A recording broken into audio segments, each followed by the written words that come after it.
שלום ליאורה. שלום אמנון, מה שלומך? מצוין.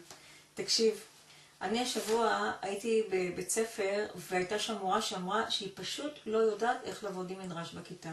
תשמעי, אז בואי ננסה לעזור לה. קדימה. תראי, אנחנו תמיד צריכים כל מדרש להבין מה בעצם העסיק את מי שכתב את המדרש. אוקיי. אם נבין מה העסיק אותו, מה הטריד אותו, אז נוכל גם דרך זה להבין את המדרש. אז בוא ניקח דוגמה. למשל, יש לנו את המדרש של ארץ זבת חלב ודבש. אוקיי. וכך הולך המדרש. רבי בר יחזקאל נזדמן לבני ברק. ראה עזים שאוכלות תחת התאנים, והיה הדבש נוטף מן התאנים, והחלב נוטף מן העזים, ומתערבבים זה בזה. אמר רבי בר יחזקאל, זהו שנאמר ארץ זבת חלב ודבש. זהו שנאמר ארץ זבת חלב ודבש. עכשיו אני מבינה מה העסיק אותו. מה העסיק אותו? מה זאת אומרת ארץ זבת חלב ודבש? מה, הדבש והחלב נוטפים מן הארץ? זה לא הגיוני. לא הגיוני, נכון? אוקיי. אבל תחשבי על הסיטואציה, הוא בעצם רואה צאן בחוץ. מאיפה בא לו בכלל המשפט הזה? שאלה מעניינת. כנראה ביום שבת הוא שמע, כשקראו את הפרשה, הוא שמע בדיוק אומרים את הפסוק הזה. וכל הזמן בעצם הוא רואה את העזים, במקום לרדוף אחרי העזים, הוא טרוד מה זה אומר.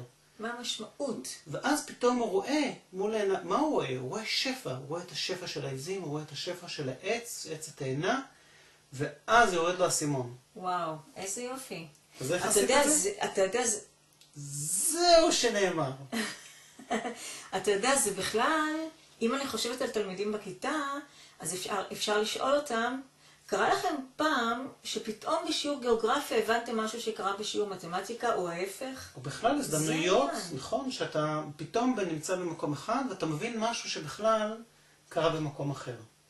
זה יופי של דיון בכיתה. נכון. נסתכל על עוד דוגמה? כן, בהחלט. בוא נסתכל עכשיו על מדרש אחר לחלוטין, אוקיי. שהפעם יש לנו פה כבר סיפור של מפגש בין דמויות. אוקיי. אז בואי נקרא קודם כל את המדרש. אוקיי. רב הזדמן למקום אחד. רב, דרך אגב, זה שם פרטי. של המורה, כן. בתקופת התלמוד. נכון. קצת לבלבל, כן, נכון. צריך להסביר לתלמידים. רב הזדמן למקום אחד, ולא בא המטר, לא ירד גשם.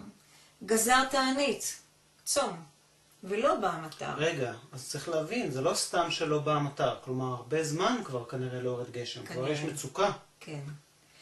ראה רב אדם אחד שאומר משיב הרוח, שזה חלק מתפילת 18, ונשב הרוח. ממש איך שאמר. כן, כנראה. אמר מוריד הגשם. שזה המשך התפילה. ובא המטר. אמר לו רב, מה עם מעשיך? זאת אומרת, איך זה שבזכותך בא הגשם?